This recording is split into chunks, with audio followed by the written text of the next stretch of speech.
être à la hauteur aujourd'hui, c'est ce qu'on peut exprimer, je dirais, dans le langage de nos jours, parce que j'ai l'habitude de dire, être chaque jour une meilleure version de soi-même. Je pense qu'on ne peut rien faire de consistant dans la vie sans la passion. On ne peut exceller quelque part que si on est vraiment passionné par ce qu'on fait. Bienvenue dans Success Conversation. L'objectif de ces vidéos est de vous éclairer, de vous inspirer, de vous aider à réaliser vos rêves et aller vers la meilleure version de vous-même. Notre invité est avant tout un humaniste. Aziz Daden, président du directoire de S2M, fait partie des grands leaders marocains qui ont pris part depuis les années 90 au processus de configuration du paysage du marché du numérique au Maroc. Né à Marrakech en 1960, il est père de 2 enfants. Lauréat de l'École nationale supérieure de l'informatique et de mathématiques appliquées de Grenoble, il a débuté sa carrière à la Royal Air Maroc à partir de 1984 pour devenir en 92 directeur du département des études et développement informatique. Après un bref passage dans l'une des filiales de l'ONA et à la direction de l'organisation et des systèmes d'information, il rejoint en 1996 la plus grande SS2I marocaine, Omnidata, en qualité de directeur des opérations avant d'occuper le poste de directeur général adjoint. 2001 marque un virage de carrière puisqu'il prend les commandes de la société S2M en tant que directeur général pour la hisser aujourd'hui en tant que one-stop shop monétique avec une offre globale couvrant l'ensemble des composants de la chaîne de la valeur du paiement électronique. Monsieur Daden a piloté l'introduction en bourse de S2M en 2011, une opération qui a contribué à l'accélération de sa croissance puisque aujourd'hui, S2M dispose de références dans 45 pays et sur les 4 continents. Parallèlement à ses responsabilités managériales, Aziz Daden est membre actif dans les opérations de plaidoirie et de promotion du secteur. Féru de culture, de poésie et de philosophie, il a aussi œuvré durant sa vie à la mise en valeur et à la préservation du patrimoine de musique arabe. Il est membre de plusieurs associations et instances nationales et internationales. En 2009, il a été décoré par Sa Majesté le roi Mohamed VI, officier de l'Ordre national du mérite. Je suis très heureuse et honorée d'accueillir Aziz Daden. Aziz Daden, bonjour. Bonjour Sophia. Merci beaucoup d'avoir accepté mon invitation, surtout dans cette période compliquée. On est le 25 septembre, c'est une rentrée vraiment particulière que nous vivons. Alors pour commencer, Aziz, est-ce que je peux te demander de te présenter personnellement ? Bien, merci. En fait, pour me présenter, depuis que j'ai suivi comment dirais-je, j'ai fait un travail avec un consultant sur ma marque personnelle. On a abouti à ceci pour me définir. Je suis un promoteur d'espace d'expression de talent. En ce sens où, si je prends mon espace professionnel, S2M, je suis promoteur de talents techniques, de talents managériaux. Dans d'autres espaces, des clubs, des associations où je m'implique, je suis promoteur de talents artistiques, culturels, etc. Je dirais plus simplement, je suis un citoyen marocain, très attaché à mon pays, très attaché aussi à sa promotion. Je suis ingénieur de formation, poète à mesure, comme on dit. Sur le plan familial, je suis père de 2 beaux enfants qui sont grands maintenant, Mehdi 26 ans et Kenza 23 ans, qui sont en voie de terminer maintenant leurs études en France. D'accord, excellent. Merci beaucoup. Alors, est-ce que tu penses être fidèle à l'enfant que tu étais ? Parce qu'on va voir ton beau parcours et j'aimerais savoir aussi le regard que pouvaient porter tes parents sur toi. Je crois que tu es fils unique. Voilà, donc... Qui ne l'est pas ? Je pense que s'il y a quelque chose à laquelle on reste le plus fidèle, à laquelle chacun d'entre nous reste le plus fidèle, c'est bien notre enfance. On reste tous marqués à jamais par ces années où l'on fait ses premiers pas dans la vie. Quant au regard de nos parents, bien entendu, il revêt une importance capitale. Et dans mon cas, le regard de mes parents, de mon père, de ma mère, était toujours, bien entendu, imprégné à la fois de beaucoup de, je dirais, de tendresse, mais aussi de beaucoup d'exigence. Et donc, étant non pas fils unique, mais garçon unique, avec une fratrie, de 3 sœurs, vous pouvez imaginer les attentes d'un père qui était enseignant et une mère femme au foyer, leurs attentes par rapport au garçon que j'étais, je dirais qui se matérialisait par le fait que, je ne sais pas, être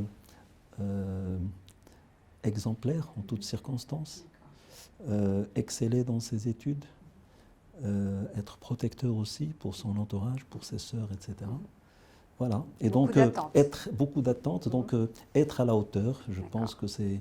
Et je sens encore aujourd'hui ce regard, je sens encore ceci dans le regard de ma mère, et je sens aussi le regard de mon père, je dirais, qui, malgré qu'il soit parti depuis déjà une douzaine d'années, et être à la hauteur aujourd'hui, c'est ce qu'on peut exprimer, je dirais, dans le langage de nos jours, parce que j'ai l'habitude de dire, être chaque jour une meilleure version de soi-même.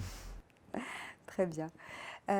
Alors, ta carrière a été consacrée au digital et aux solutions de paiement sécurisées, mais tu es aussi féru de culture, de poésie et de philosophie.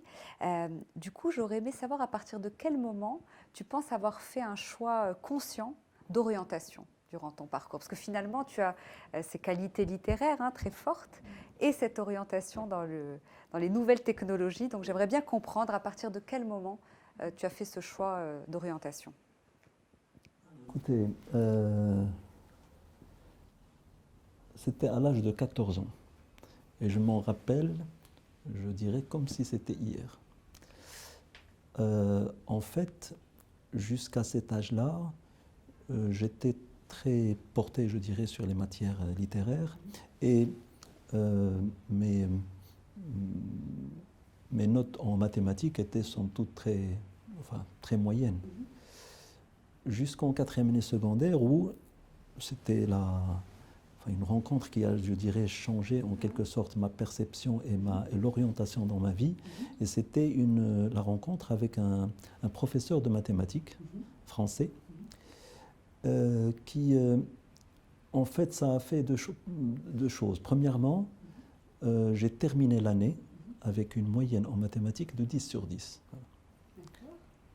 Et la deuxième chose, il m'avait dit ceci, il m'a dit, tu es fort en maths, je sais que tu apprécies beaucoup les matières littéraires, mais ce que je te conseillerais, c'est de t'orienter vers des études scientifiques, une carrière scientifique aussi, mais parce que tu pourras toujours, en poursuivant une carrière scientifique, tu pourras toujours t'intéresser à la culture, aux lettres et au reste, alors que l'inverse est difficile, voire impossible.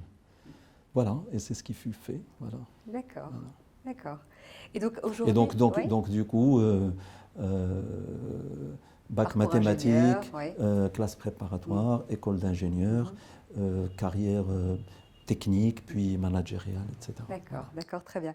Donc du coup, justement, après cette carrière riche, avec une forte reconnaissance, je rappelle que tu as été décoré par Sa Majesté le roi Mohamed VI, officier de l'Ordre national du mérite, l'introduction en bourse de S2M, etc. Quelles sont selon toi tes plus grandes forces qui t'ont permis de réaliser ce parcours? Alors, je dirais... Je ne sais pas si je peux résumer ceci en, je dirais, trois qualités, si je peux dire, si je peux m'exprimer ainsi. D'abord, je pense la passion, ensuite la persévérance, Et après, une forme de, je dirais, de sociabilité, de facilité de contact, etc. Je pense qu'on ne peut rien faire de consistant dans la vie sans la passion. Je pense, elle est fondamentale. On ne peut exceller quelque part que si on est vraiment passionné par ce qu'on fait. Et comme disait quelqu'un, donc, il disait, choisissez un métier par lequel vous êtes passionné, enfin, que vous aimez, et je vous garantis que vous n'allez jamais travailler. Et Confucius. Voilà, exactement. Voilà. Après, il y a la persévérance. Voilà.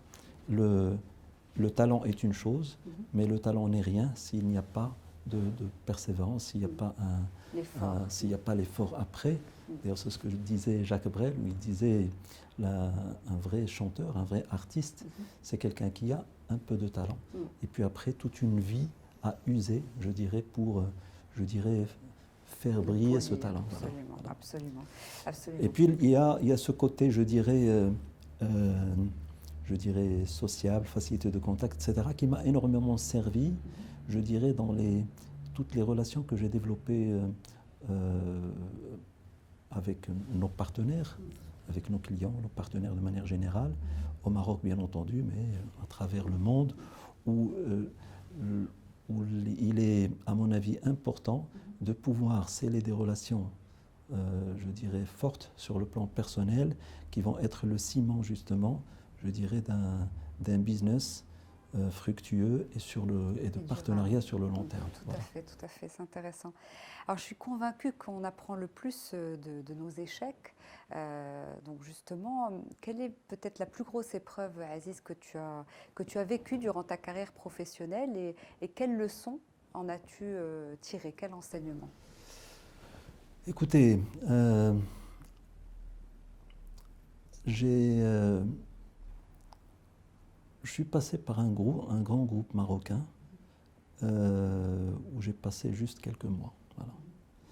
Et en fait, pour moi, ça a été, je peux le dire, ça a été un échec parce que, en fait, je me suis retrouvé dans un contexte où je ne me retrouvais pas, si je peux m'exprimer ainsi, où je dirais, sur le plan, sans vouloir jeter la balle à qui que ce soit, je ne me retrouvais pas et ça a donné lieu à une forme de remise en cause fondamentale par rapport à ce que j'étais, par rapport à mes compétences. Et ça m'a permis d'aller, je dirais, une fois que j'ai quitté, que j'ai, entre guillemets, je dirais, jeté l'éponge, ça m'a permis d'aller en profondeur, je dirais, dans ce que, au fond de moi-même, pour je dirais, revisiter à la fois, je dirais, qui était Aziz Dahdane, et puis reconstruire ma vision des choses, ma vision de ma carrière, etc. Voilà. Très intéressant. Alors c'est une belle transition par rapport à une conviction profonde que j'ai et que nous suivons dans tout ce que nous faisons, c'est qu'il y a 99% de lien entre l'épanouissement d'un individu et sa performance. Donc une forte importance de connaître ce qui nous épanouit pour pouvoir être performant. Est-ce que ça te parle? Est-ce que tu vois un lien justement avec ce que tu as pu découvrir, parce que tu as dit j'ai dû puiser au fond de moi et du coup j'ai découvert plutôt ce qui me convenait de ce qui ne me convenait pas? Oui. D'abord, soyons clairs, dans le monde de l'entreprise, et je dirais pas uniquement dans le monde de l'entreprise, dans n'importe quelle entreprise humaine, quelle qu'elle soit sa nature, je dirais dans le monde des affaires, dans le monde de la culture, dans le monde quel que soit. Il y a ma conviction profonde est la suivante, et c'est qu'il y a une corrélation forte, très forte, entre la performance de cette entreprise, et encore une fois je parle de l'entreprise au sens large du terme, et l'épanouissement des hommes et des femmes qui constituent cette entreprise. L'épanouissement étant pour moi une forme, je dirais, d'équilibre interne et d'alignement entre ce qu'on est au fond de soi-même et dans ses actes dans la vie de tous les jours. Congruence, et une forme de congruence. Absolument, oui. Et l'épanouissement, c'est ce qui permet une certaine disponibilité aux autres. s'il n'y a pas d'épanouissement, si on n'a pas de disponibilité aux autres, c'est que quelque part on n'est pas épanoui. Voilà. Et donc après, l'épanouissement, je dirais, il se matérialise par un certain nombre de choses. Donc d'abord, je dirais, l'équilibre entre ces différentes dimensions, donc sur le plan à la fois personnel, familial, professionnel, etc. L'équilibre entre le corps, l'esprit et le cœur, et le fait de sentir que on est quelque part dans son action de tous les jours, on est en ligne avec la mission qu'on se donne dans cette vie. Parce que bon, ce qui nous est demandé, à mon sens, c'est qu'une fois qu'on arrive sur cette terre, chacun de nous se doit quelque part de se construire cette mission dans la vie et d'agir chaque jour, je dirais, de manière alignée avec cette mission qu'il se donne. Complètement, complètement. À prendre conscience de lui-même et à construire, je dirais, sa mission et sa voie dans la vie. Et que la principale, on a l'impression que le système, je dirais, d'instruction, il a pour seul objectif, ou il donne pour seul objectif à l'individu, c'est de trouver un job. Et c'est pour ça que beaucoup de gens, dès qu'ils ont leur job, ils s'endorment sur leur laurier, ils s'en croûtent après. Alors que je fais la comparaison, par exemple, avec une voiture. Un véhicule, quand il dépasse un certain âge, on lui fait sa visite technique. Pourquoi on ne ferait pas ça pour l'être humain? Je fais aussi un autre parallèle entre le physique, le physiologique, où l'on demande aux gens de faire leur check-up, je dirais, de manière régulière par rapport à leur santé physique, mais rien n'est fait pour la santé mentale. Et donc on laisse les gens quelque part, on laisse toute cette dimension, je dirais, au hasard soit des rencontres, ou bien des lectures, ou bien de l'initiative individuelle. Alors que pour moi c'est quelque chose de fondamental et on devrait inciter les gens, à mon avis, par un système, je dirais, pensé, structuré, à revoir leur mission de vie, à se donner des objectifs dans la vie, à construire, à se revisiter en quelque sorte pour, avoir une meilleure visibilité sur leur évolution. Absolument, absolument. Alors tu connais bien l'humain, tu as dirigé des hommes pendant, je voyais, presque 19 ans, c'est ça? Tu as été directeur général depuis 19 ans. Quels sont selon toi, Aziz, les ingrédients pour être un bon leader? Je crois qu'il y a une chose fondamentale. C'est, en 2 mots, c'est conférer du sens. C'est donner du sens aussi bien à ses actes, mais aussi aux missions qu'on va attribuer aux autres, enfin aux collaborateurs, etc. Et après, je dirais, tout le reste, c'est de la technique qu'on apprend. Hein. L'écoute, la communication, le sens de l'innovation, de la remise en cause, la transformation, le changement, l'incitation à l'excellence.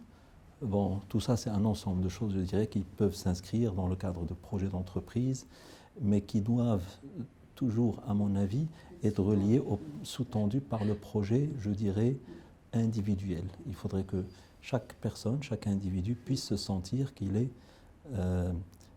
quelque part, je dirais, célébré dans cette entreprise. Comme disait quelqu'un, soyez allons dans un endroit où vous êtes célébré et pas uniquement là où vous êtes tout simplement accepté ou admis. Oui, voilà. Intéressant. On pose souvent cette question aux femmes, mais je trouve que c'est tout aussi important pour un homme. Tu as eu cette belle carrière, tu es aussi très actif au niveau associatif, on va en parler dans un instant. Tu es aussi père de 2 enfants et époux. Comment est-ce que tu as réussi à trouver un équilibre par rapport justement à tous ces engagements, plus que responsabilité? Quand on aime, on ne compte pas. À mon avis, la passion de ce qu'on fait, par rapport à ce qu'on fait, est très importante. Et après, bien entendu, il y a du travail derrière en termes de, je dirais, d'organisation. Mais c'est plus une affaire de passion que d'organisation. Et comme dit le proverbe, qui veut faire quelque chose trouve un moyen, qui ne veut rien faire trouve un prétexte. Il y a une bonne vingtaine d'années, même plus, suite à un séminaire d'ailleurs, j'avais procédé à la suppression d'un certain nombre de chronophages, dont la télé. Et tout ça m'a permis de découvrir tout le temps dont on peut disposer en une journée. Et ça, bien entendu, ça vous ouvre les portes aux différentes possibilités. D'abord, voilà, donc bien entendu, il y a le temps de travail, enfin le temps professionnel, mais il y a aussi tout ce qu'on peut consacrer à des activités à la fois, je dirais, individuelles ou en groupe, sur le plan, je dirais, culturel, artistique, etc. Ouais. D'accord. Justement, quelques mots peut-être sur tout ce que tu fais et tout ce qu'on pourrait nous aussi faire. Hein. On n'est peut-être pas assez informés sur la promotion de la culture marocaine. Je parlerai dans ce cas-là, pour répondre à votre question, de ce qu'on fait, enfin de ce qu'on a fait maintenant depuis une bonne douzaine d'années au sein de l'association Naram. Alors Naram est une association qui a pour vocation la promotion de la chanson arabe de manière générale, la chanson orientale, mais aussi et surtout la chanson marocaine. Et vous savez qu'au Maroc, nous manquons, on est une société très orale, et donc la chanson marocaine n'est pas consignée, y compris la chanson, je dirais, moderne, enfin, qui est née dans les années 50, 60, 70, etc. Et donc nous avons entrepris de consigner cette chanson, et là, aujourd'hui, on est à pas moins de 300 chansons consignées dans les publications de l'association Naram. Et pour moi, c'est quelque chose de fondamental parce que il s'agit là d'un patrimoine, un patrimoine fabuleux qui n'est pas suffisamment mis en valeur, pas uniquement, je dirais, pour l'extérieur, à l'international, mais même au Maroc, je dirais, pour le préserver. Et puis, bon... Est-ce qu'il y a un site pour éventuellement tous ceux que ça intéresse? Alors ce qu'il y a aujourd'hui, c'est que nous avons des publications, donc des livres papier, mais nous sommes en train de travailler sur un site où l'on va donc loger, je dirais, l'ensemble de ces publications. Super, voilà. Excellent. Alors ma dernière question, Aziz, ce sera la suivante. De quoi est-ce que tu es le plus fier?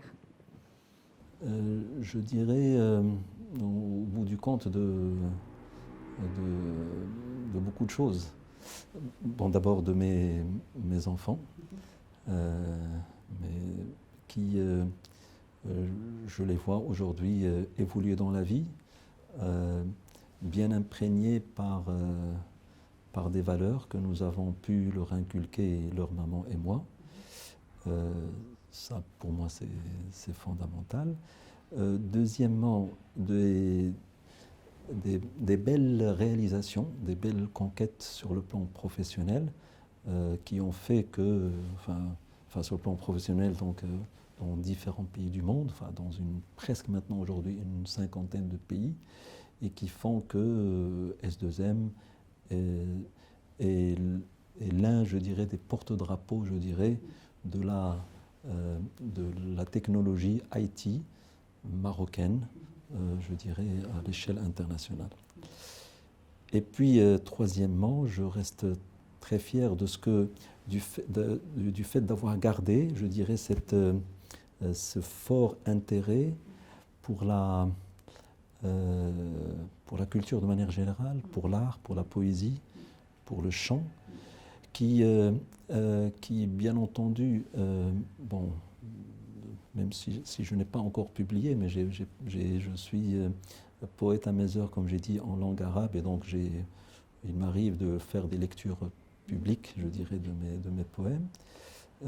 Mais aussi, donc ça c'est à l'échelle individuelle, mais à l'échelle collective, de ce qu'on a fait au sein d'un certain nombre je dirais, d'associations et de clubs. J'ai parlé de l'association NARAM, il y a également la Fondation des cultures du monde, il y a les clubs de lecture, et donc je suis fier de je dirais, de